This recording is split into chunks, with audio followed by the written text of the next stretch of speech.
It is House of Strauss. I am joined by the preeminent sports media critic. That is one Ryan Glasspiegel, who has some very, very big news that was just announced right before we were recording. Ryan, there's been a career change? I am taking my talents to front office sports.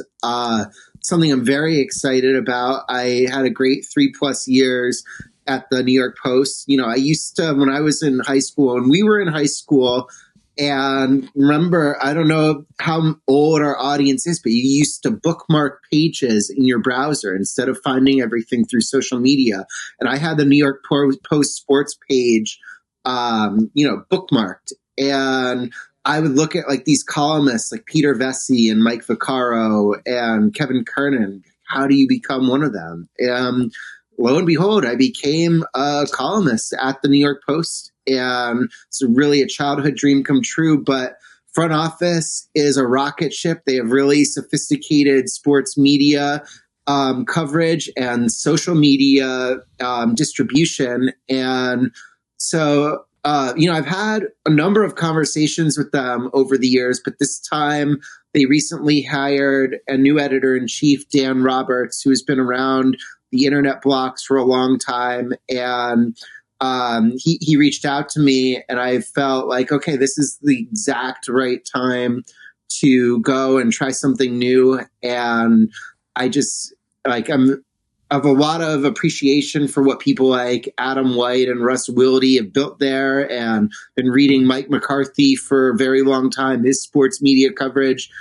They broke a big story that we're going to talk about later in that Fox sports lawsuit. And I just felt like, it got recently acquired by Jeff Zucker's Redbird Capital. Everyone who's ever worked for Zucker at CNN or NBC has kind of glowed about the experience. So just a lot of factors came into the decision to take this jump, and I'm very excited about it.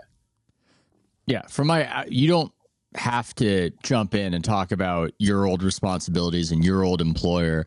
My interpretation from the outside looking in, I thought at the New York Post you were doing a lot of things while doing the intensive sports media criticism focus, and perhaps we might even say aggregation in addition to reporting duties. I think there's more alignment here. I think there's more alignment with front office sports for you to do what you do and apply your particular perspective. I just got a text from somebody in sports media that made me laugh. A text sequence, a bit of a 1-2. The first text was big stuff for Glass. And I thought to myself, yeah, big stuff for Glass. This is great. This job is perfect for him. He's gonna crush it. And then the second text was Rapoport just posted him. That's what was meant. That Ian Rapoport, NFL newsbreaker. The guy who texted me he does NFL stuff. So NFL newsbreaker Ian Rapoport has broken this news, Ryan. Should I have tried to get in on this is the question. Should I have tried to break this news? It's one of, if not the best newsbreaker in the business. And it's flattering that an announcement about my job change is getting broken by a guy with 4 million social media followers who has, broken enormous NFL news. So I'm honored to have been considered important enough to break this about. And it just, it was funny. He sent that tweet, and you know this from NBA free agency, where a lot of people have notifications set up for these newsbreakers because you need to get this information. It's a matter of like 5 seconds is a big difference. And so, honestly, within 10 seconds of him posting the tweet, I had my first congratulations text, which was astounding. Well, now that he's raised your profile, you can go right back to front office sports and renegotiate. Just before, they made me a very generous offer, and it's I was felt very respected by how they approached me. And I mean, I do think I will still, like, I'm going to be reporting and I'm going to be doing features and news breaking, but aggregation is an important part of content. And so it's like, just when I aggregate, hopefully it's topics that are interesting to me, and it's going to be news that I can hopefully spin forward. Like, look, I'm going to get beat. Andrew Marchand is a great reporter. He's a great friend of mine. John Oran, another great reporter. Sometimes they're going to beat me. And so what I have to hope is that when they do beat me, there's a way that my story can add something new. So anybody who has seen what they've written can come to my story and our story at FOS and say, okay, like, I already know the what, but maybe this story is going to have another angle to it that I hadn't thought of. And so, yeah, I'm going to be doing aggregating too. That's something I pride myself on, is I publish very prolifically. And that's something that I'm going to continue. Maybe it's not like, look, there were stories at the New York Post. I'm going to be honest, I wasn't thrilled about some of those assignments. Like, a pitcher on the Dodgers was spotted at the mall with a model. And I was really striving to not have to do some of those anymore. And look, the Post is going to publish those stories, and they do it better than anybody in the world. There were some of them where I didn't necessarily want it to be my responsibility, but it's like, if they're the company that pays me and they ask me to do it, I got to do it. And I couldn't be more happy with like how I was treated there. Like, I was out of work for 8 or 9 months before I got there. And they have a lot of people who just work their asses off to make that machine hum. And so, look, and that's the thing, is if you do something at the New York Post that's good, like whether it's breaking news or a big feature, everybody's going to see it. They have amazing editorial distribution through their socials and their app. But at FOS, they've got, big conferences. Like, it's possible, I don't know, that this is just an example I'm throwing out there, but it's like not inconceivable that in a year or two, I could be interviewing Adam Silver one-on-one at a conference in front of like 300 people on stage. It's possible. I don't know if he would say yes, but it's like those are the type of caliber of people that I'm going to be trying to land for having one-on-one conversations with.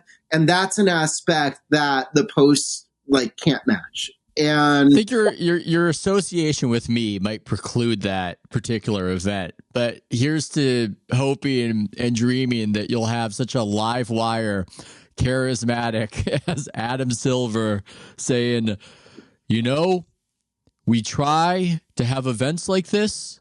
We think it's good for the league, and it spreads the word about social media. Okay, I'll stop dumping on Adam Silver. I'll say you said something very interesting, though, because I can hear my subscribers asking a particular question. When you start talking about you might get beat by an Oran, you might get beat by your former, I view him as your mentor. You might not view him that way, but your guy, Andrew Marchand, on these media stories, and they might say, hey, isn't this what you guys sometimes are criticizing in the sports media space? How this rat race to break the latest trade transaction, this rat race to break this news that you're going to find out about in a press conference. And I think it actually speaks to how sports media is a different space with a little bit more to play with, right? A lot of the times, if you're breaking a story in sports media, that story would have never been known to people otherwise, or it's the product of your investigation, and it's a more complicated or subjective story than necessarily the bare bones. You referenced Front Office Sports breaking the story of the lawsuit directed at Fox Sports, for instance. It's these more complicated stories. You can actually do reporting. It's less of this routinized rat race of trades and free agency. And so while there is pressure, and while I'm sure people can debate the value of being first to a particular story, when you break these stories, they are really more your stories as opposed to an agent told you, when the agent just could have told the other guy to say the thing that's just part of the normal course of doing business in the sport. Yeah, I mean, it is. There is going to be some things that are going to be public anyway. But there is value to being first to these things. There is. In the internet, the shelf life is shorter than ever to own something. And if you have a head start on the competition, whether that's on social or ideally on the website that you work for that pays you. Ryan's calculating how not to dump on Ian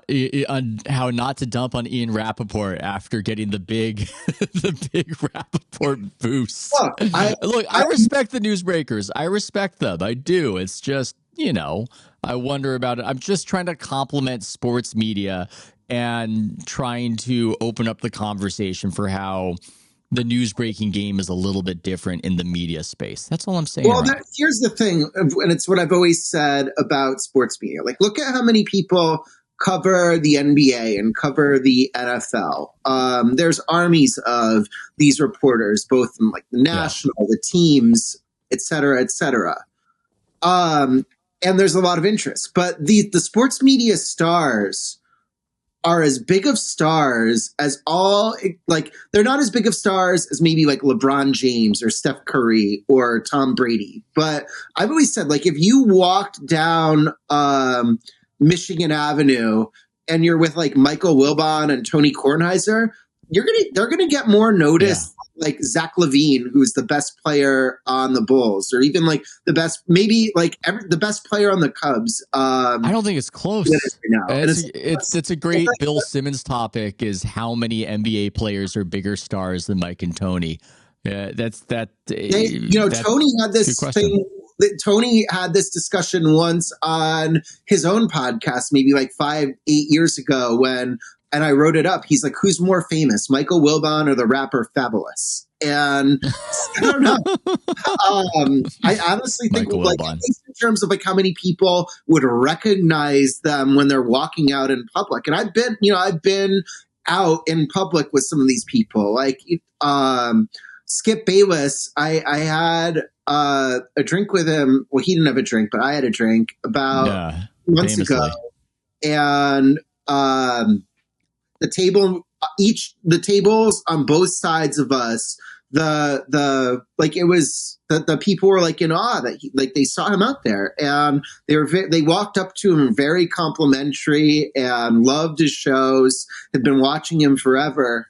And so these people are really famous, and there's probably only about a dozen of us who cover them like very intently. And I think that at the Post when it was me and Martian, and now at Front Office when it's me and McCarthy and AJ Perez as well, there's just it's a way to pick up a lot of the market share of like this coverage. The public is more into these sports media figures as stars than there is coverage of them. Yeah, and I think one of the reasons, it's a little bit of a self-protection, a little bit of an omerta. I would hear this. I would hear this in response to wanting to cover some of the agency machinations behind the NBA scene. And I would be told, well, people don't care about that. But whenever you talked about it, people did care about it. And I was told something similar about sports media. I remember my editor at ESPN NBA said, we don't cover the sports media, we just cover the sports. People don't care about that, but they do. Maybe not in as great numbers, but they do. And I think that it's a rationalization sometimes in some of these institutions not to talk about it because it can make things uncomfortable, because it's easier not to discuss when an ugly story like this accusation, this 42-page lawsuit gets lobbed up against Fox Sports. And so a lot of people in sports media compartmentalize They leave it to a very select group to cover, and then they often greatly resent the people who do, and they hate the people who do. I know that much. Maybe I'm hated in that way. Those people who hate me don't have those conversations with me, so I'm not privy to it. But I definitely have been privy to them gnashing and wailing about Marchand. I've had multiple conversations with people in sports media who are livid about the reporting on some such, and I never really got an indication of what Marchand did wrong. It's just they don't like to be covered in the way they cover the athletes. I guess that's just human. Certainly don't. It's very funny. Although I will say, some do and some don't. It's a case by case basis. But the funniest, and that was like why. For a few weeks since I've known that this was going to happen, I'm like, well, now it's me in this position where I'm switching jobs, and I'm hoping that nobody catches wind of it and reports it before, the news is ready to come out or whatever. And so it was how mad would you have been if I broke the news? If I had Bigfooted Rapoport, would that just end our dynamic? Would we never speak to each other again? Had I done that, had I a few hours ago just let it fly, what would you think about that? Well, I don't know. I would be very out of character. I think. I don't think in hypotheticals. It would be strange. It would be why was I doing that? It's just not something I've ever shown. I don't like. Hopefully, I bring more value to your show as a recurring guest than you would have gotten out of breaking that news. Well, this was to test it, to betray you in such a way I could see how much you really wanted to do this and value this. That would be the thinking behind it all. Yeah, I think it's all for the good. I think you're going to do a great job on all of this. Great job by you. And I look forward to it. And I'm motivated to do a very good job for them. There's a lot of stuff I've been like percolating on. Okay, what do I want to do for a few weeks? And hopefully some of those ideas can come out and be executed well. It would have been funny if Rapoport had missed the biggest NFL story ever, because just concurrent with him tweeting that Patrick Mahomes retired and Schefter broke it. And it happened exactly at the same time, him tweeting your news and the retirement of Patrick Mahomes getting tweeted by Schefter. But yeah, we don't think in hypotheticals, although that would have been a funny one. Should we get into the Fox Sports drama that your now company broke, or is that I'll put it to you like this. Has that come and gone? It seemed like a big deal that there were these accusations from a hairstylist, former hairstylist at Fox Sports, levied at Charlie Dixon, high-level executive there. Skip Bayless has moved on from there, but obviously big TV star there when he was there. And Joy Taylor, in a way, for complicity, and all sorts of lurid, sordid details bouncing around the internet. But then you've got the serious news of the fires in Los Angeles, which we might touch on later. And it just, I'm sure it's a legal matter for them to deal with, but it just sort of seems like it came and it went. Yeah, there's going to be more to it later. Like, does Charlie Dixon keep his job in the long run for this? How much longer does Joy Taylor work there? We don't know. How do they defend themselves, if at all, in the lawsuit? Does this like go into discovery where now all of a sudden people are put under oath and we have like reactions from the court to write about? Or does it just get settled and then disappear and maybe people lose their jobs, maybe they don't? We don't know. The story is at an intermission. I think that's fair to say. And that's like, it does like provide a lesson. And we talked about this privately with about I mentioned it with the Florida basketball coach. He was accused of a bunch of lurid things, kind of like Instagram stalking of students. There was like a reported Title IX investigation. He just kept coaching. They're a top 10 team. This has been a month or two since that happened. And, if you wait out a news cycle through the weekend, something else takes its place. And that's not I'm not defending any alleged behavior of the Florida basketball coach or anybody at Fox Sports. And that's another thing we need to talk about is allegations in a lawsuit are not necessarily true. We're an innocent until proven guilty society, even if some of those details seem very difficult to believe or true or not. It's I could put anything in a lawsuit. I could put Ryan Glasspiegel. I am suing him because he threatened to murder me if I would break the news of his job transition to front office sports. There's no proof that didn't happen. I'm sure we've had phone calls. Nobody knows what was said in those phone calls. And I mean, I just put that in my lawsuit filing. There's I think people assume because it's a court document and it's legal and it's text that they just relay it all. We saw this with Matt Araiza, where the punter who is accused of this vicious gang rape, where there was all this media reaction to it as though it was just settled science that this had happened. And then he was ultimately exonerated by video evidence, and the people who got very angry at me for noticing that first never really came back and apologized, but that's fine. And that's a whole separate topic.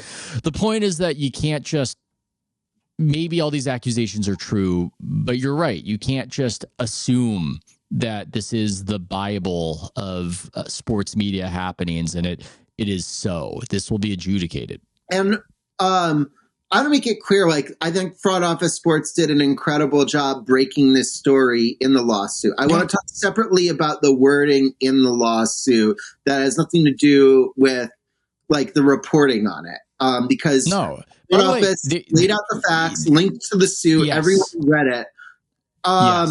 It's they're responsible reporting from them, I should say. But yes, I want to. So it's I can't figure out what Joy Taylor did that is supposed to cause damages for the accuser. I don't know. I'm not saying that what she is accused of doing is moral. And there's all sorts of different ways that you can take this about kind of if everything that was said about her is true, how she rose throughout Fox Sports and what that means for people competing with her for these limited spots. And Marcellus Wiley talked about how he got replaced by her potentially as a result of this behavior. But it really just felt like the whole intent of including her was just to humiliate her as some type of revenge for whatever type of personal falling out the two had. I don't understand. I'm not a lawyer, but I don't know.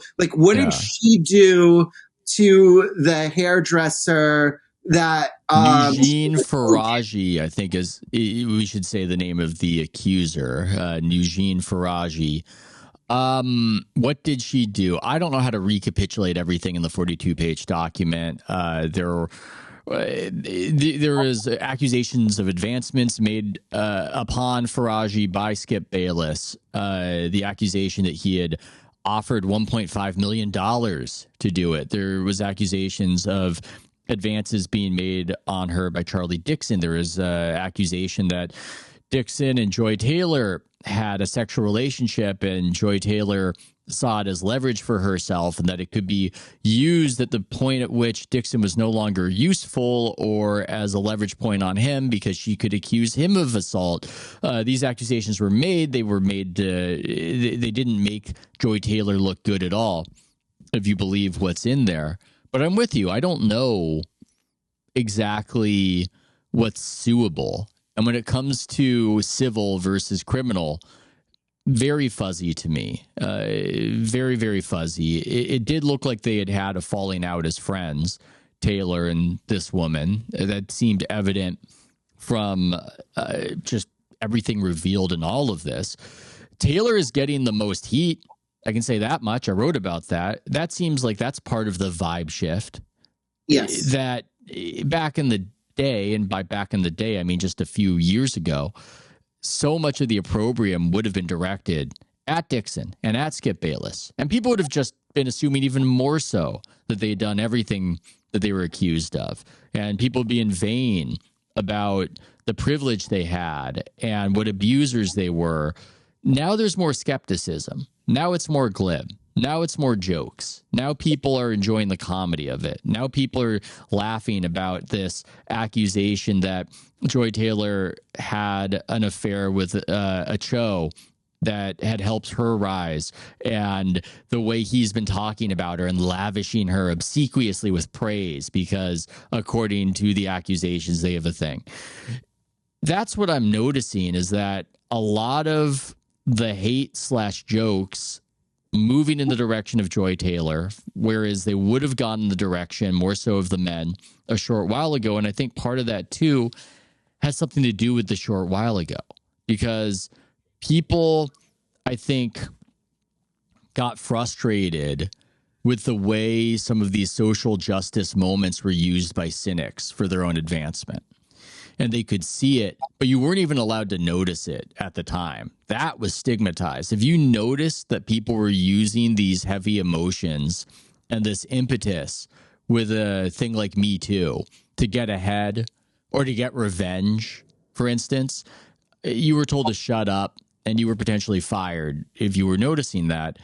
And so Joy Taylor has become sort of an archetype for that kind of thing, because she can lecture people sometimes. Yeah, that's like the thing that makes her less sympathetic than anything, is these videos that have like circulated of her on a soapbox, like speaking in the tone of like a teacher scolding you for misbehaving, and like just lecturing about morals. And like there was one of her talking about how like Jeff Saturday got this, got the interim coaching job of the Colts, and it was like a slap in the face to everyone in the building who worked hard. And it's like, oh, well, now if you can get another job, don't go to the Colts because they're not going to promote you there. Or how she went on a podcast and said, I had to work twice as hard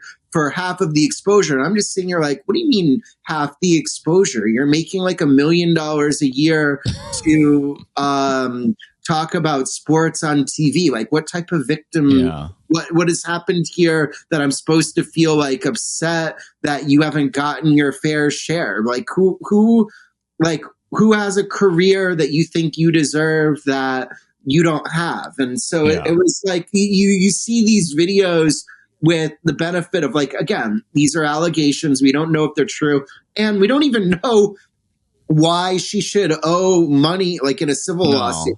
But it's like you see them now and you're like, yeah, I didn't like the tone you were talking to me in at the time when you said this. And I especially don't like it now. And so that's the thing is, it felt like there was like a shift with her, because when she was hosting Undisputed and when she had started as Colin Cowherd's host on The Herd, she had an upbeat personality and was speaking like mostly positively, and it was fun. There was a shift around 2019, 2020 where it just, it's like I'm watching this stuff for fun. When I turn on The Herd, I wanted to have like jovial chemistry like he has with Jason McIntyre. And she would just sit there lecturing me. And I'm like, what are we doing here? Why is this?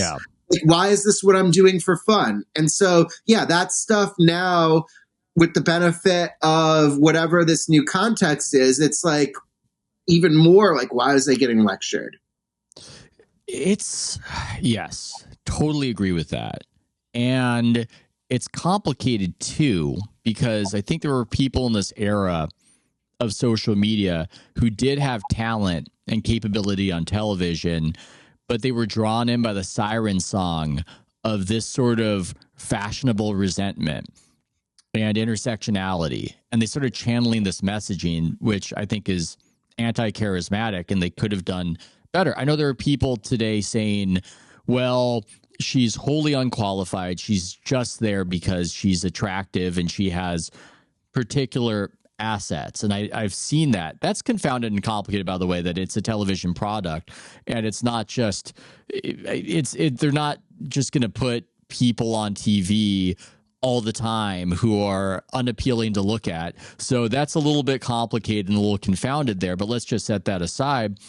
I think she's a very comfortable men and women, but there are different. Yeah, there's different standards. I understand that. Different standards, and when it comes to what the audience wants. But let me just put on Sports Center. You're not going to see an unattractive man as the anchor.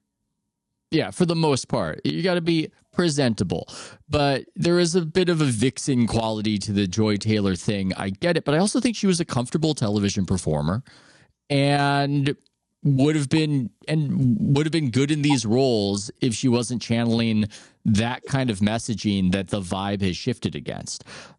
There's this other aspect to it. There's a lot. You know what? I don't know if this topic has come and gone, but damn it, Ryan, this is a good topic. There's a lot involved in this whole topic. Jason Whitlock has done multiple shows. I saw the first show of it because he used to work with all of these people. And he is such just an interesting figure in sports media because he is probably the most stigmatized guy in sports media. Would you agree with me on that? Or can you come up with somebody else? It's him and Clay Travis, and I worked with and for both of them at one point together. I think Jason, the way that they convey things that are like unpopular with the prevailing narrative is the way that they do it. It's entertaining, but it can verge on mean and verge on I'll give you an example. Give you an example because I have this internal monologue sometimes where I checked it out in the aftermath of this story because who's going to have more dirt and gossip on this particular story than Jason? And Jason just does that thing sometimes where he'll say the first thing and in my head I'll go, yeah, man, that's bold. And that's just a truth right there that a lot of people wouldn't say. And then he'll say the second thing. I'll go, whoa, that's farther than I would have gone. He did it with this where he was talking about how his father had told him that you don't have sex with a woman at work because at that point you end up working for her in certain situations. Because of, I don't know, the legal exposure and everything else. And when that was said, I thought, yeah, that's an unpopular thing to say, but that's something that I might tell my own son in the future. That's a pretty good aphorism right there. That's pretty bold, not a truth you're going to hear from other people. And then he goes, and maybe I'm just a patriarch, I don't know, but there never was a woman I met I wanted to work for. They're too emotional. I'm just like, oh boy, Jason. But that's the thing is that Whitlock on this particular issue, I think, was a group chat superstar where there are a lot of people in sports media who might even hate him, but at the same time, we're listening to this and getting the dirt from this. And I'm looking at a comment from Teutonia World, one of my superstar subscribers, and the comment was, the most interesting thing Whitlock asserts is that this is a power move by Shannon Sharpe against Skip Bayless, and the tell is the odd endorsement in the filing of his business partner, Colin Cowherd, as a gentleman. This is all very dangerous. Landmines abound, Ryan. I have Colin on the show every now and again. We speak in these spaces, but do you have any thoughts on that? Yeah, there were, first of all, I enjoy Colin's sports takes, and we've talked about that a number of times. But there were all sorts of these tweets on the For You tab that was just like, Colin Cowherd goes on TV, spouts terrible football takes, then goes home to his loving wife. What a hero. And it's like, there's like a genre of like tweets about it, like saying that. I didn't know what to make of it, because I don't think I've ever seen a workplace lawsuit like this that goes out of their way to say this person didn't make any advances on me and was like a total gentleman. But clearly she felt so strongly about that she wanted to clear his name even in an environment where he wasn't being accused. And so I don't know. Everything is like tricky with this stuff. I can't imagine. I could see, because Whitlock says that the accuser is friends and quite close with Shannon Sharpe.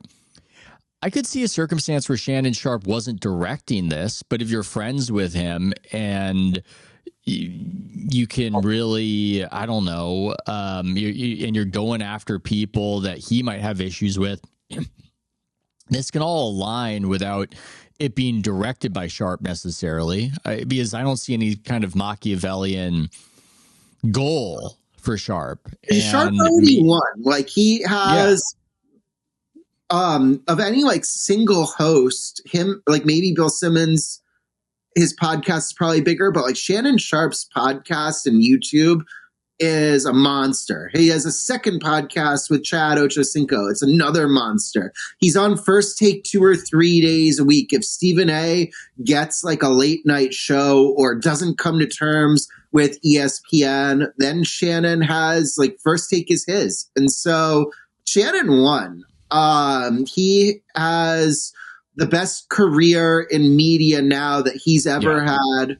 And he's been at this for like a very long time. And just, he has his YouTube stuff is just a monster. And that's backed by the people at Colin Cowherd's Volume Company. They're in a partnership together. I don't know the idea that he would still at this point want revenge. I don't know. I don't know him at all. I don't either. People who never forget a grudge. I'm suspicious of it, just because from the outside he looks so goal oriented that why would you want to revisit the past? To what advantage would that be? And at least it seems like he is publicly reconciled with Bayless, and I feel as though if there was such acrimony that you want to destroy somebody like this, perhaps that wouldn't have happened. But maybe I'm naive. I mean, it's a viper's nest in sports television. I'm very familiar with the ESPN viper's nest. Fox is a little bit more opaque, and perhaps this is representative of how they've reached the big leagues, that this was such a story and people are familiar with these personalities. I believe a story such as this,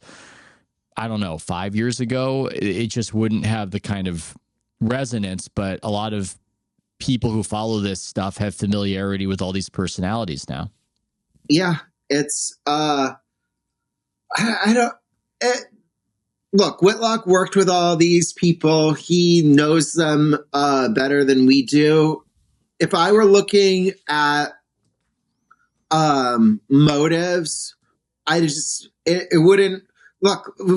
I'm assuming everybody like behaves rationally and whatever. But as I said, Shannon won. The best revenge is living well. He has shown Fox Sports that they made a mistake by getting rid of him by being an enormous individual draw. There are not like the level that he's on now as a draw and what he can command in terms of money and attention is all the revenge I would need if I were him. Yeah, I agree. I should say that Stephen A. Smith did a monologue, and while he didn't completely say these are false allegations, he, I think, was appropriately careful. He also said it just doesn't really match the Skip Bayless that he knows, at least. And you never know, but what was slightly amusing is the cheapness, the famous cheapness of Bayless offering 1.5 million would seem to belie such cheapness. So, yeah, it's a juicy story. But to what we said at the beginning, I think corporations are learning that if you weather the storm for a week, you've effectively weathered it. And there isn't enough underlying outrage underneath the surface of the story to sustain it in the way that there might have been in the Me Too like the New York era. Times and the Washington Post don't have like the power to sack anybody anymore. Yeah, that's true. Like, what are you British talking about? That's so British of you to phrase it that way. But look at like what happened with like Harvey Weinstein. That was the New York Times leading that brigade. Do you think that they could do that to somebody now? I don't think that they could. It depends. I mean, no, but it would also depend on what was done. I mean, there's a level, but yeah, it would have to be. Yeah, it would just have to be heinous and criminal. But they used to get people fired over nothing. Rachel Nichols got forced out over nothing. Can we admit it was nothing? That was different, though. That was like like that she was not like that. There was like a leadership shift in ESPN. The new people in charge of her show didn't vibe with her in the same way that the people that she worked for previously did. And so this was like not a crime of passion. It was a crime of opportunity, her getting pushed out over this. It was like, you hand somebody a gun. But that's precisely the resentment that I think a lot of people have over this era, is that the crimes of opportunity were made to look like social justice. And yeah, it made a lot of people cynical, a lot of people jaded. And we're living in a new reality right now. The new reality isn't totally different from the old reality, but it's different in many ways. And we're figuring it out. That was another New York Times thing. Like, I don't think the New York Times can do that to her right now. I don't. No, they used to just do these stories. The reporter who did that story also would do stories on how at Nike or Adidas or wherever it was a disproportionately white workforce, or ESPN was disproportionately white, and everybody would freak out in Bristol about it. And now that just seems like another time ago. Now the pressure is the other way, and the pressure is on institutions that prioritized diversity and equity and inclusion hiring. And that's under the gun. I mean, I'm looking at that in the aftermath of these horrific fires, and that debate is going on currently about, does this have anything to do with the scale of incompetence, or how much incompetence is there in the disaster? Should we talk about fires, Ryan? I know some of the people listening probably come here to get away from things like that, but I am distracted. I am distracted by what's happening in Los Angeles, and it's a big deal even beyond Los Angeles. I've likely lost my fire and home insurance, as have all my neighbors, because what's happened, because I live in a fire zone and we all have the FAIR plan and it looks bankrupt. So I'm not saying that we're going through a tragedy anywhere near what's going on down there, but what do you make? Yeah. Knock on wood would be the appropriate thing to reference right there.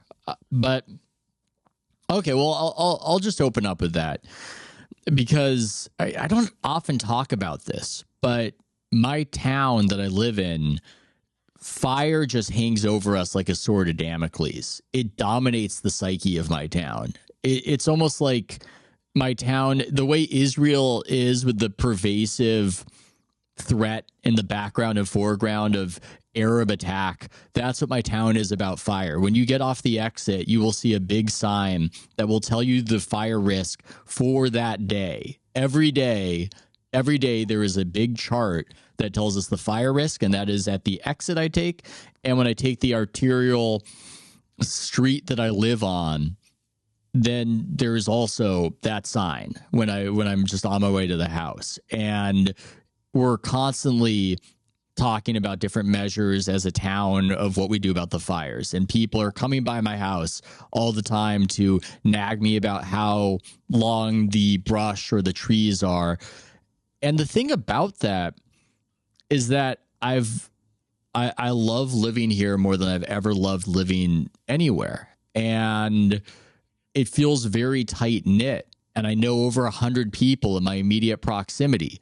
And it's that tragic paradox of being a human being, Ryan, that the pervading sense of doom might be what's required for us to be happy day to day. I referenced Israel.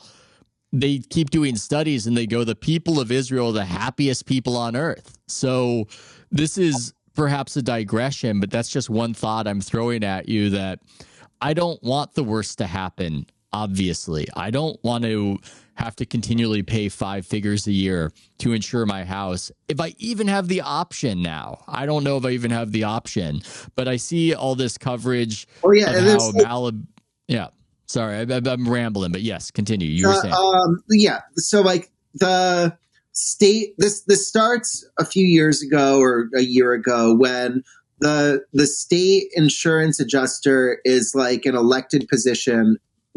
I have a family friend named like Ian Gutterman. His Twitter is Informed by Ian, and he wrote a thread about this stuff in May of 2023 of why State Farm was canceling these insurance policies. And so this is where I'm getting this from and what I'm kind of summarizing. He wrote at that time that the insurance adjuster of California was an elected position, and that person ran on the platform that insurance companies can't raise the premiums on the insurance. So State Farm, their actuaries then calculated, well, if we can't raise the prices enough, then this isn't worth our risk and we need to get out of this. And this isn't something that State Farm would have wanted to do. It hurts your employees and your agents when you lose market share and lose customers, but they felt that their hands were tied and they had no choice but to pull out.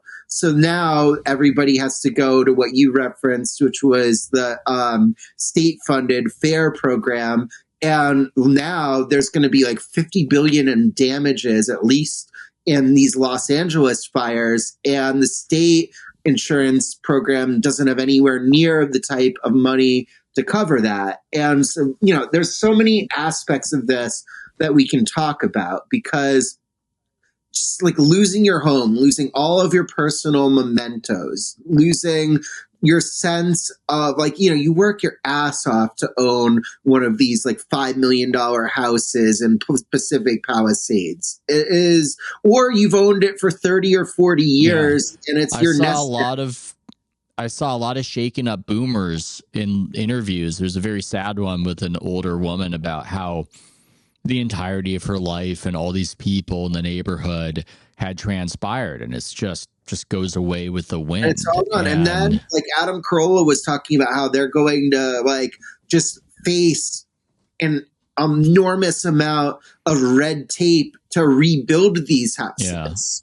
Yeah. And so then you have the mayor of Los Angeles, Karen Bass, was this devout Fidel Castro zealot who traveled to Cuba apparently 15 times, praised him upon his death, and she's in Ghana for some reason on a taxpayer funded boondoggle.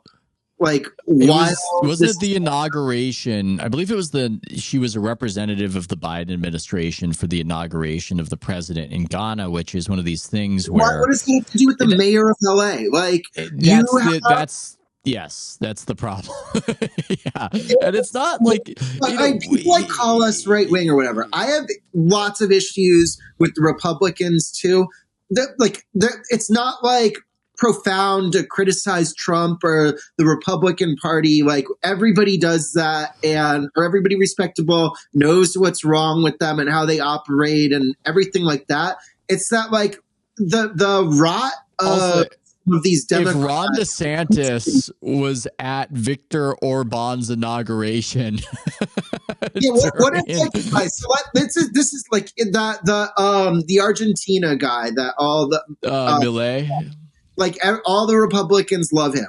What if Ron DeSantis was at his inauguration while all of Florida was just getting decimated by a hurricane? Yeah. No, it's How would people react to that? the problem. I mean, there are a few problems with the whole Bass expedition. I think people understand that vacations are taken. And if she was on a winter vacation somewhere, well, you got to take your vacation, even if you're a public official. We get it. But winter breaks over, and it's this sort of machine politics, the way that things are run, feeling that all you're doing is having little parties and ceremonies and feeling important. That's why you're on the taxpayer dime to go to Ghana to be a representative when you're actually supposed to be running the second largest city in the United States. This is a job that demands some things. What does going to Ghana as a representative of the Democratic Party have to do with running Los Angeles? It speaks to the frustration. Look, we're in a fog of war still on this thing. This is one of these, you hear that this happened, but actually that happened, and you hear that that happened, but actually this happened. You hear that there wasn't water, then you hear that there was, and then you hear that there wasn't, and it's just all of that's going on. But there's this generalized frustration living here in a one-party state of neglect, and a lack of pressure. You guys pay. I pay a lot of taxes in Illinois. You guys have it worse. You guys pay like you could probably go through your tax statement of what you paid federally and to the state of California, and it's like, okay, so what do we get? Like, that's the thing. To combat homelessness. Where does that go? See, that's the thing. And not only do you pay the taxes, but the California Fair Plan, it's too complicated to get into, but it's almost like they prevented the insurers from raising rates. So the insurers get out, and then the state has a monopoly, and their plan is actually exorbitantly expensive. And far as I can see, probably higher than what the insurance rates would have been. The way things are run, it's maddening. And to what you're saying, there's this stigma in our social class, Ryan, that to complain about taxes means you're a Republican, which means you're selfish, which means you're evil.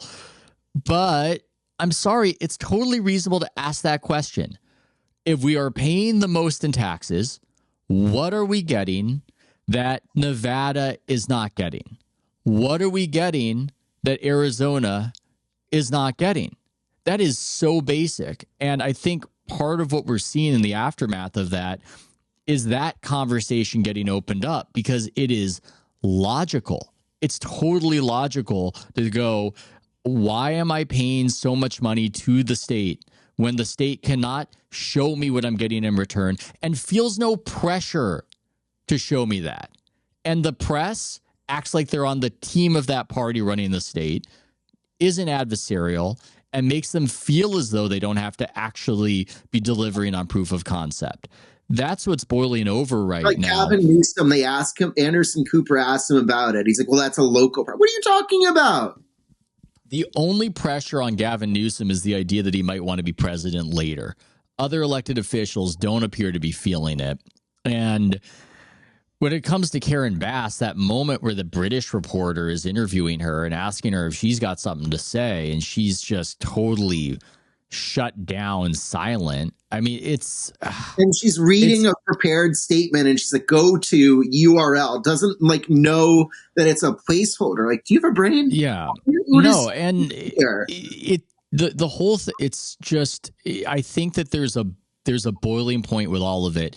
Even if some aspects of it aren't necessarily the fault of the party, and we don't know how much the climate has to do with what happens. Malibu burns fairly regularly. It is the biggest fire hotspot in the nation and has been burning for as long as it's been in existence. And so it's difficult to pin the beginning of a fire necessarily on the government, but there's a lot going on. How are we supposed to know, like, oh, they should have cleared the brushes, or, Trump tweeted at News 2019 like a thread about how they were like wasting the water that was coming in from the north. And I don't know. I'm not an expert on reservoirs. Yeah. See, I don't know all of that stuff either, right? I don't know, and I don't want to presume to know that. And then there's the whole there are rumors about people setting the fires, and they've arrested a guy for setting the fires, and apparently half the fires were set by. What if it turns out that this whole thing was these organized South American gangs that have been robbing the athletes, and they set all the fires so that they could run in and loot before everything burned? If that gets proven, could you even fathom? Like we don't know if it's true. We don't know. That's speculation, Phil. But we're in this fog where we don't know, and what we find out might influence the politics of all of this going forward. But half the fires are set by homeless people. The firefighters will tell you that, and there are also just pyros and weirdos, and we've had it happen locally where the Berkeley Hills, there was a 12-year-old girl a couple years ago who set 4 fires in the Berkeley Hills in the summer. It's a miracle that didn't turn into a cataclysm, considering how flammable the Berkeley Hills are, and had one of the worst fires in the time that we've been alive. But yeah, I mean, this is just becoming an issue with all sorts of vectors. And I understand that people on the right are seizing upon the DEI issues and the statements by the fire chief and saying this is why this sort of thing has happened. And I understand the impulse to say we don't know that it's because of this or that or climate change. But the frustration out there is this is the emphasis. And I do believe that you get what you emphasize. And I do believe you have a finite amount to emphasize. And if the fire chief is talking about, I'm a lesbian, and talking extensively about that, and I am hiring people because of diversity, I just think logically a lot of people are worried about that sort of thing. We can't have the air traffic controllers hired according to their census categories. We can't have the firefighters hired according to their census categories. These are life and death issues, and you have to be hiring the people who can do the job best. And that was something that was, scary. You shouldn't say that. You're right wing if you say that a short time ago. But Ryan, I think incidents like this, the consensus is now effectively that is over with. We can't have it. The stakes are too high. Yeah. And I mean, there was something like, I saw over 100 LA firefighters were fired for not taking the COVID vaccine. And it's just, there's these things that it's part, again, of one party rule.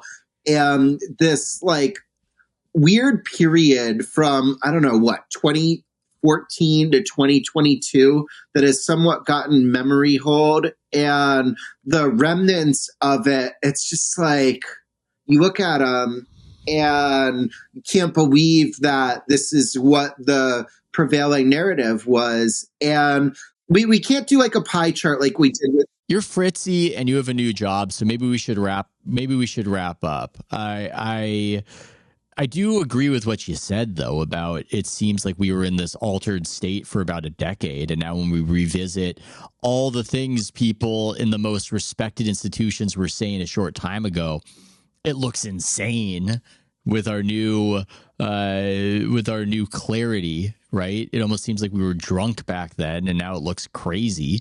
And we're going through all of that currently. But look, you are fritzing. You are busy. We are congratulating you on your new job, and another great show, Ryan. Another great show where we successfully shoehorned in political social commentary at the end. So congratulations, man. Thank you. Appreciate it. Sorry I was fritzy at the end. We're going to have to figure this out. Front Office Sports, send this man some internet. Send him to Starlink. Starlink this guy. He will be a more effective employee. Starlink is helping these people find internet during the fires, and it will help Ryan do these House of Strausses. Thanks so much, man. Thank you. Appreciate the congratulations, and good job by you. Good job by you.